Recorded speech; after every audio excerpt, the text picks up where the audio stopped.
Bonjour tout le monde. Good morning, J'aimerais everyone. d'abord souligner I que would nous sommes first réunis like sur to le point territoire out that we are traditionnel des here Algonquins et on the Anishinaabe. traditional J'aimerais territory également of the saluer la Algonquins and présence de la ministre des Anishinaabe, Infrastructures and et I la députée also de want Ottawa to Centre, welcome the Catherine member McKenna, for et Ottawa Centre, remercier les membres de la ferme the Minister expérimentale of centrale qui nous ont permis d'être ici Infrastructure, aujourd'hui. as well as the Je staff suis of très the ravi d'être ici Canadian en cette Experimental journée historique, Farm.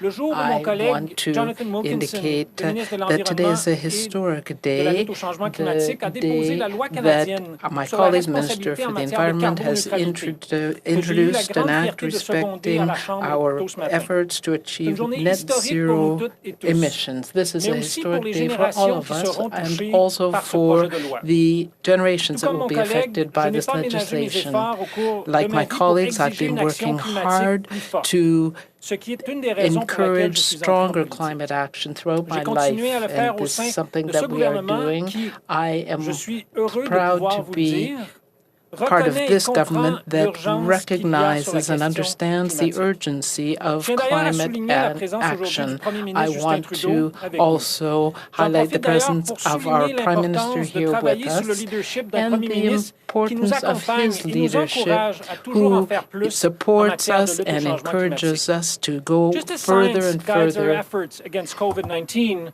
science guides our actions on climate action, showing the path which this bill aims to enshrine in law. Scientists all around the globe say the world must aim for the net zero by mid-century if it is to avoid the worst impacts of climate change. Reaching this target is not just ambitious, it's necessary.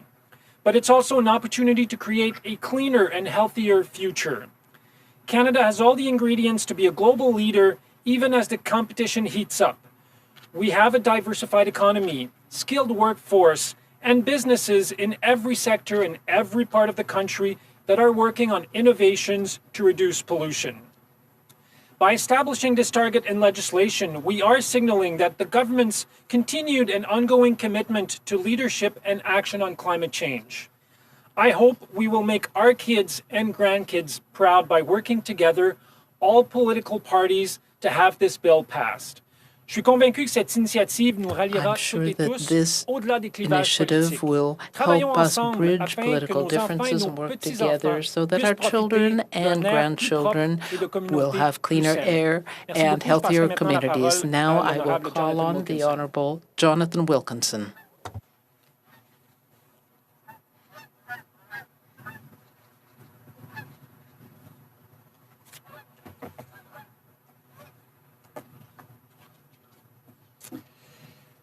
Thank you very much, Stephen. Good morning, everyone. Bonjour tout le monde. Good afternoon, everyone. Very grateful to have this opportunity to join you today. As with my colleague, the matter at hand strikes to the heart of why I entered politics in the first place. This morning, I tabled in the House of Commons the Canadian Net Zero Emissions Accountability Act.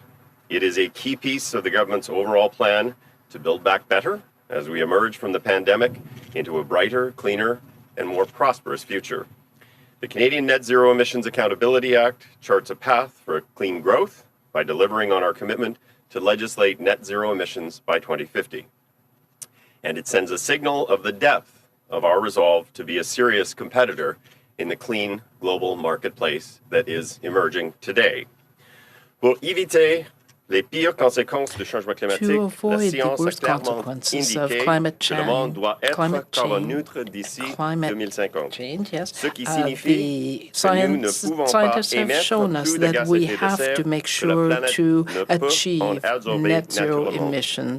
En ce sens, le Canada s'est engagé à construire une économie qui est carbone neutre. A clean The economy act that tabled is this morning neutral delivers on in a promise carbon. we made to Canadians during the last election to provide a legally binding process for this government and for all future governments to set national targets and to bring forward climate plans on a rolling basis every 5 years between 2030 and 2050, and to meet that goal of net zero by 2050.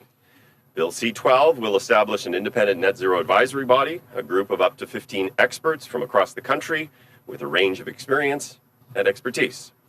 The Act also provides for independent review by the Commissioner of Environment and Sustainable Development to provide Parliament and Canadians with third-party scrutiny.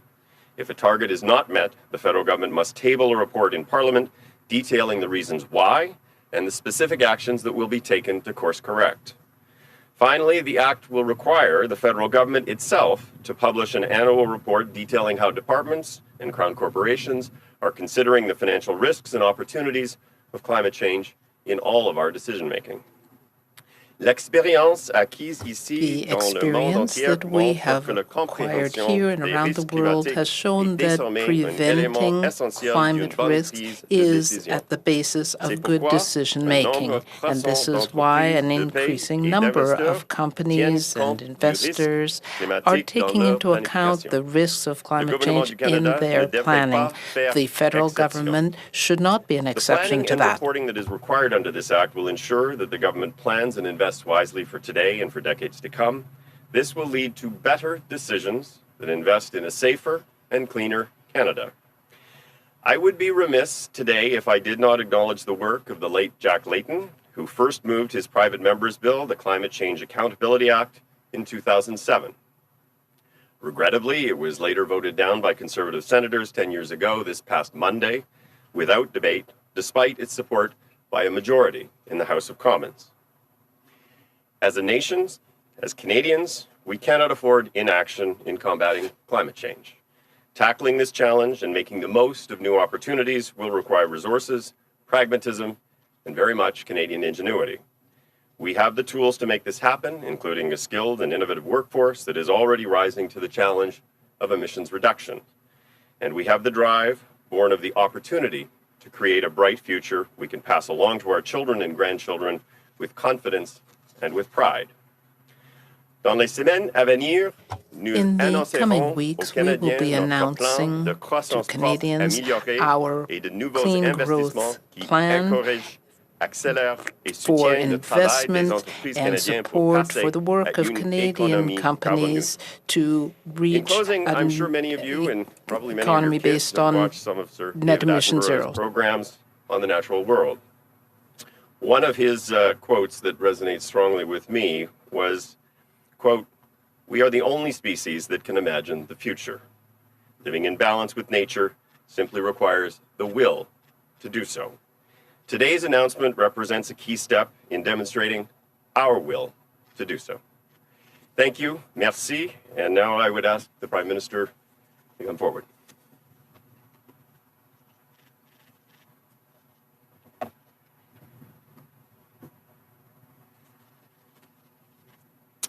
Hello, everyone. Bonjour tout le monde. Hello, everyone. Thank you, Jonathan, for that introduction and for your leadership as Minister of Environment and Climate Change. Et merci, Stephen, pour votre dévouement légendaire à la cause for your legendary dedication to the environment and for your good ideas that are moving us in the right direction. Thank you for welcoming us here in your riding at the Ornamental Gardens of Ottawa. You continue to be a strong advocate for climate action, and we're lucky to have you on the team to bring concrete changes to our communities across the country. Over the past 10 months, our government has been doing everything we can to fight COVID-19 and keep Canadians safe. This is our top priority, but it doesn't mean it's our only priority. Climate change remains one of the greatest challenges of our times. Just like with COVID-19, ignoring the risks of climate change isn't an option. That approach would only make the costs higher and the long-term consequences worse. People have already seen what floods, storms, and wildfires do to homes, communities, and businesses. Canadians know how climate change threatens our health, our economic future, and our planet. So on this, Canadians have been very clear. They want climate action now. A little over a year ago, hundreds of thousands of Canadians took part in marches for the climate marches across the country, and I myself took part in Montreal. I saw the enthusiasm of young people and less young people for this cause, as well as their concern for the future of our planet.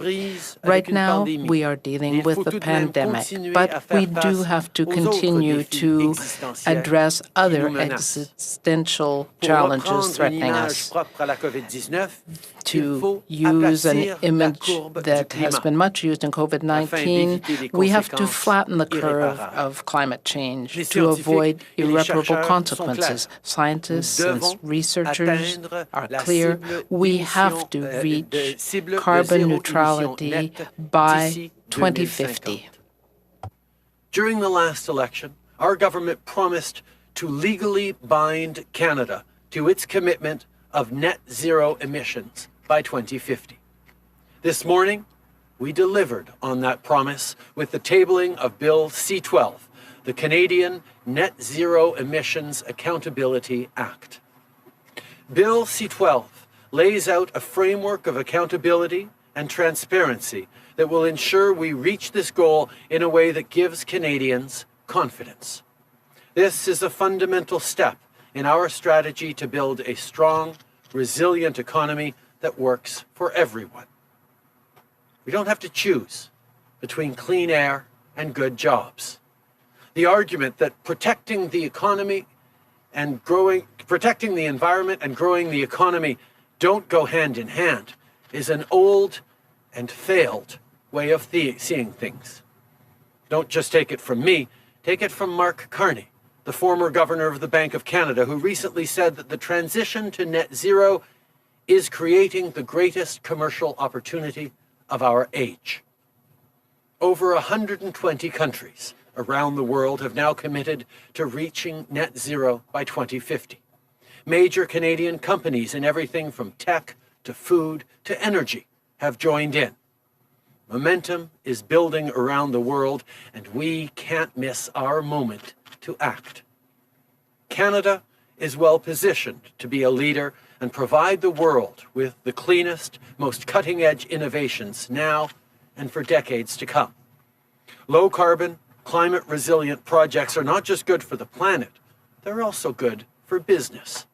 Look no further than the investments we announced last month to retool the Ford Oakville plant into making electric vehicles.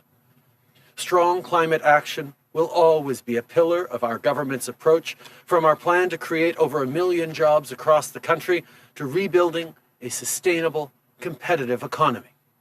With a more competitive Canada, we're securing a better future for our workers. This is about growing the middle class with good, reliable jobs. And Canadian workers and their families are going to benefit from clean growth. Aujourd'hui, today, we are ensuring that our commitment to a net zero objective by 2050 will be enshrined in legislation, as we committed to doing in the 2019 election campaign. This was a promise that we needed to keep. In addition to implementing measures to meet this objective transparently, the Canada Net Zero Emissions Act will be an important step toward a sustainable recovery and a more competitive economy in the longer term. Over 120 countries around the world have committed to achieving net zero emissions by 2050, and our most important partners and competitors internationally are positioning themselves to invest and attract investment in new clean technologies. Canada must do at least that much, if not more. Not only will measures such as these enable our future generations to raise their children in a clean environment, but they will contribute to a more resilient and competitive economy with good jobs. Country. But it didn't happen by accident, and it won't continue without effort. A Canada with fresh air and clean water should not be a partisan issue. It should be something we can all get behind. We depend on nature, and nature depends on us. So let's keep working together to build a healthy environment and a healthy economy. Let's do it for our beautiful country, for our kids, and for our future. Merci beaucoup tout le monde. Thank you very much. I'll be happy to take any questions you have Prime now. Minister. We'll start on the phone with questions. One question, one follow-up. Operator. Thank you. Merci. First question, Marika Walsh, The Globe and Mail. Line open. Hi, Prime Minister. Thanks for taking our questions. I just wanted to understand, first of all, why there is no 2025 target. The bill that you have created and that your government plans to pass means that your own government would not be subject to any legally mandated targets, and you are on track still to miss your targets and will miss the promised targets for 2020 as well. We will be meeting and exceeding our 2030 targets for carbon reduction, for emissions reductions. This is something that we have long committed to and we are taking action on. This is something that Canadians expect, and as we move forward with putting a price on pollution right across the country, on record investments in clean technology, in fighting carbon pollution, and investments in protecting our oceans and our land, we will continue to move forward. Like I said, we will we will exceed our 2030 targets, but it's important that we stay on track towards 2050. That's why every 5 years following 2030, it will be mandated that governments need to hit those targets that will be scientifically determined as being the best path towards 2050 net zero with real accountability. I think it is important to point out that we will be exceeding our targets for 2030. We will continue to introduce measures to reduce our emissions in coming years, and we've been doing so for the past few years. We have instituted a price on pollution across the country, and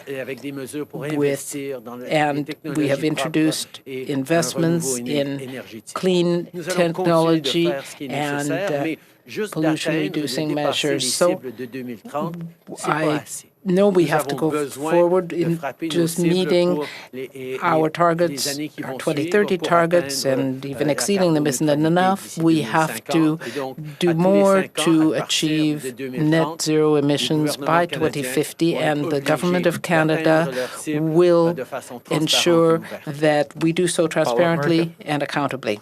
Yeah, I understand that, but your government has frequently been accused of backloading climate plans so that the effects are well past your time in office, and that seems to be continuing today. In 2019, you promised on the campaign trail to set 5-year targets, and yet you're only setting the first target in 10 years. So again, why are you not introducing a legally mandated target for 2025? We have committed to exceeding our 2030 targets, and we have taken real and significant action on fighting climate change every year of our mandates over the past 5 years. We move forward on doing something that no government has done in Canada's history, which is put a price on pollution right across the country. It has been, as you've seen, significantly contested by the Conservative Party, but Canadians got behind it. And we've demonstrated more action by this government than by any government in Canada's history. But we know we can't stop there. We need to keep moving, exceed our 2030 targets, which we're committed to, but also continue to reduce our emissions so that we reach net zero by 2050. And it's not just about hitting those climate targets and doing the right thing. It's also about doing the smart thing in terms of creating economic opportunities for businesses, for different sectors, and for Canadians to benefit from the extraordinary economic opportunities that go with transforming our economy to be more sustainable. Nous savons que c'est important We know that it is important to continue showing the historic leadership that we have done as a government. We know that no federal government has been able to do this, and across the country we have implemented a price on carbon. The Conservatives were against this, but we are determined to remain ambitious to go beyond our targets for 2030, and that is why we will have 5-year rolling targets to meet our net zero emissions targets for 2050, and we will do so with transparency and accountability.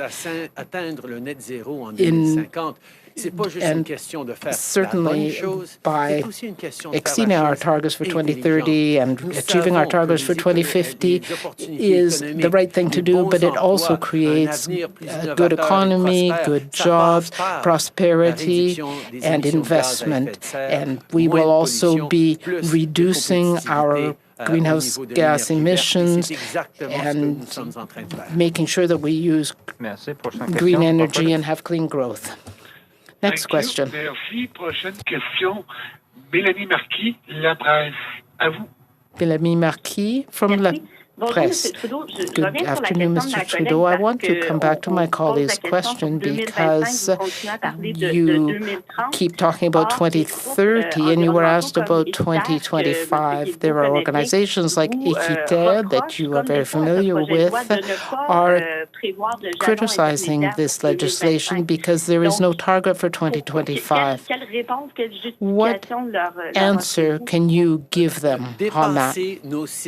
Exceeding our targets for 2030 will be a huge challenge for our country, and this is why we have taken immediate action with a price on pollution, with measures to invest in technology that is greener and cleaner, and this is a crucial step in meeting our targets for 2050. We have to meet and exceed our targets for 2030. And when we have done that, we will have to continue to make every effort to reach net zero emissions by 2050. Oui, bon, OK. Je vais passer à autre chose. En vertu du projet de loi, M. Trudeau, regarding the legislation, the government will not have any sanctions if these targets are not met for 2030, 2040, and so on. Why not include in the legislation some kind of accountability provisions? I think that in the last election, we saw very clearly that a party like the Conservative Party that doesn't believe in fighting climate change suffers the reaction of voters that vote against them, and so we are going to require transparency and accountability, and any government that does not have a plan to meet the targets will hear from the voters. We need to build a stronger, cleaner environment, and this is what this legislation is aimed at doing. Next question. Thank you. Merci. Prochaine question, Hélène. Next question, Hélène Boutier, Le Devoir. Good afternoon, Mr. Trudeau. Along the same lines, what about a government in the future that is not the same party as yours, might just abolish this legislation and the targets? We know that in a democracy, a government can change what a previous government has done. And I certainly eliminated a lot of measures that were taken by the Harper government. I did that to reverse the inaction of the Conservative government on climate change, for example. So ultimately, yes, these measures are there to require transparency and accountability to fight climate change.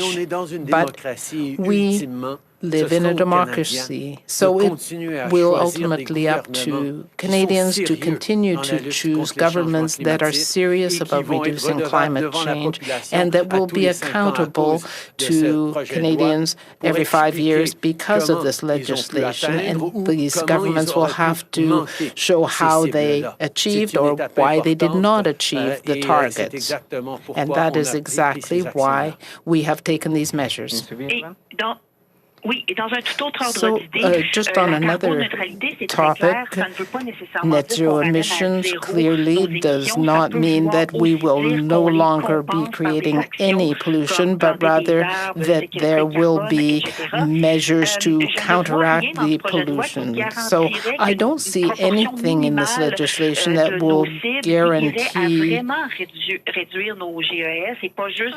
that we reduce emissions, but rather they might just be exchanged. So is there a minimum target for actually reducing emissions?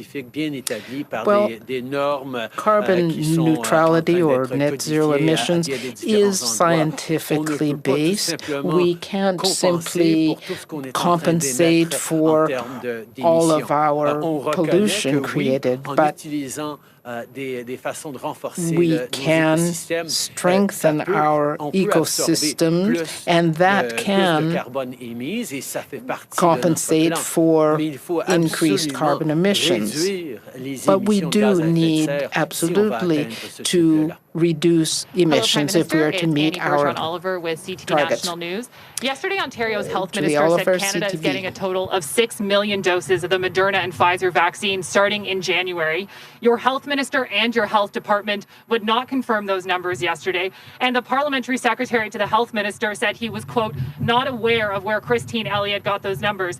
So is the federal government set to receive 6 million doses of those two vaccines by March? And how will they be divided up? There are many ongoing preliminary discussions around our plan to roll out vaccines and deliver them across the country. We know that there is still uncertainty as to when those vaccines are going to be manufactured. They are still all in various stages of trials, and as much as we have signed contracts around delivery dates, we know there are many uncertainties still to come. The focus that we have as a government is on ensuring that as those vaccines arrive and are approved safely by health authorities, that they get delivered as quickly as possible to vulnerable Canadians as a priority, and then to all Canadians. We're working closely with the provinces in terms of establishing what those are, but these discussions are still at a preliminary stage. So I don't mean to interrupt, but are you saying that Christine Elliott is wrong then? And why won't you come out and just be honest? It's a simple question. Are we getting 6 million by March, or is the Ontario Health Minister wrong? Okay. I think there are many numbers circulating amongst health officials as to what the possible deliveries of vaccines could be, but we're not going to confirm those plans until we have much more certainty around them. I think everybody wants to know when this is going to be done, when we are going to be through this pandemic. The reality is we're still facing many more months of having to do the right things, of having to reduce our contacts, of having to wear masks, of having to be very, very careful and vigilant. Yes, vaccines are coming, and yes, Canada will be ready and have the right plan to make sure that we're getting those out across the country. And those discussions are very much ongoing with provinces and other partners, but right now it's too preliminary to make firm announcements. Wrong? Question answer being repeated in English. As I said, we're always speaking to provinces and various health authorities, but there are a lot of uncertainties when it comes to the production of vaccines as such. We don't know which vaccines are going to come first, which ones will be approved first by the various health authorities. So I understand that everyone wants to know exactly when we're going to see the end of this pandemic. We do as well, but we're doing our bit so that we show up for Canadians and so that we can deliver these vaccines as soon as we have them.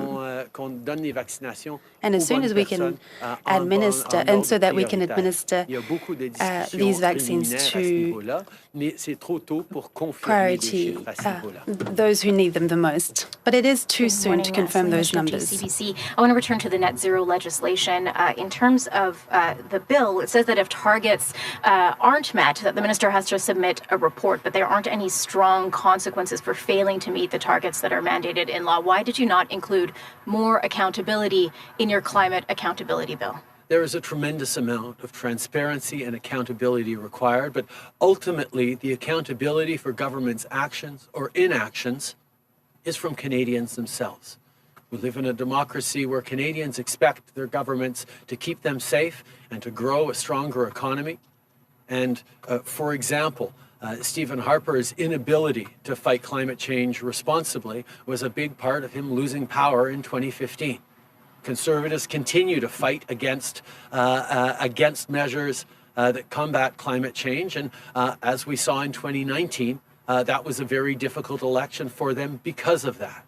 I am confident that as Canadians continue to demand governments that take real action on climate change, the consequences for a government that doesn't lead on climate change, doesn't understand that creating good jobs and economic growth happens in tandem with protecting the environment, the consequences will be far greater than anything you could write into a legislation for those governments. On another topic, on the Merlo-Davidson sexual abuse settlement report that has just come out, the conclusion is that the RCMP has a toxic culture that is systemic in nature. Those problems illustrated in the sentence that I'd like you to respond to. The report says this culture encourages or at least tolerates misogynistic, racist, and homophobic attitudes among many members of the RCMP. What's your response to that? When we first appointed Brenda Lucki to be the new commissioner, part of her mandate directly and explicitly talked about was to change the culture of harassment in the RCMP. We know that for far too long, this has been a reality for far too many members of the RCMP. No one deserves to work in a workplace where they are not protected, where they are not feeling safe, and when they are subject to harassment, intimidation, and worse. That is why we have made that a commitment of this government. And it's also a reflection of the reality that we've been talking about for many, many months now of systemic discrimination.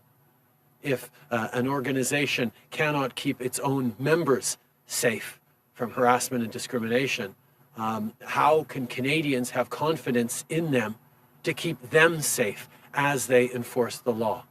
There is a need for a lot of work moving forward to improve and reform the RCMP, and that's exactly what we continue to be focused on. Answer being repeated in French. When we supported the appointment of Brenda Lucki to be Commissioner of the RCMP, we were very explicit on the need to reform the RCMP's culture, especially when it came to harassment and bullying. We know that there is a lot of work to do, but no one should have to work somewhere where they are subject to these kinds of pressures or bullying or worse. That is why we wanted to reform the RCMP, and that's what we're actively doing right now. But that shows you what the reality is, too. There is systemic discrimination in our institutions in Canada, in the RCMP, and I've mentioned this for a few months now. If an organization doesn't know how to protect its own members from harassment and discrimination, well, then how can Canadians possibly expect to be safe and kept safe by this same organization? Global News. You spoke yesterday with BC Premier John Horgan, and I'd like to hear your thoughts on his call for a pan-Canadian approach to non-essential travel. Essentially, he's calling for restrictions on non-essential travel between provinces and territories in light of the COVID-19 pandemic. So is there a plan to restrict non-essential travel between the provinces and territories? And when might your government consider that kind of measure necessary? I think many Canadians are looking at the rising numbers of COVID-19 and are extremely concerned. I was glad to speak with John Horgan last night, as I do regularly, on the situation in BC and indeed the situation across the country. And we absolutely agree that there is a need to do more to control the rising cases around COVID-19. As a federal government, our role has been to be there to support the provinces and the measures they put forward. We sent over $25 billion to the provinces over the past months for everything from contact tracing and testing to PPE to protection for the most vulnerable to going back to school to topping up the incomes for the salaries for frontline workers. These are the things that the federal government has done. On top of that, we've been there directly to support individuals, workers, families, businesses who've had to shut down because of COVID-19. We have been there every step of the way as a federal government to support Canadians, and we will continue to. Yes, we need to make sure that right across the country we are taking additional measures, but it is not the role of the federal government to impose or determine what local measures need to be taken. With that, we will continue to work with the provinces. Hello, Mr. Trudeau. It's Mal Hamidi with the Canadian Press. On the issue of long-term care homes owned by the Canada Pension Plan, is there a point at which the government would consider working to turn these for-profit operations into public ones if the situation got really bad? We work very closely with the provinces on a range of issues, and we respect provincial jurisdiction when it comes to managing long-term care homes. That is very much within their area of responsibility. But as we've demonstrated from the beginning, whether it was by sending in the military or the Canadian Red Cross, by sending billions of dollars in extra support, by helping in many measures, and even working towards sharing of best practices and ultimately national standards, these are things we continue to do. We will be there as a federal government to help protect our seniors right across the country and work with the provinces on making sure that we are properly serving seniors right across the country. Bonjour, Monsieur Trudeau. Juliane Lapointe, Radio-Canada. Question from Radio-Canada. The leader of the Bloc Québécois party said that Mrs. Roloff said clearly what everyone's thinking. So do you think that it is very important to protect the French language in Quebec? And would you go as far as to say that Mrs. Redikoff should leave her committee? Answer. My position has always been very clear on this subject. We are always going to defend both of our official languages. We're going to defend the French language and French everywhere in the country, as well as in Quebec. That is why I reinstated our promise to protect the French language in the speech from the throne. So we're going to keep protecting the French language everywhere in the country.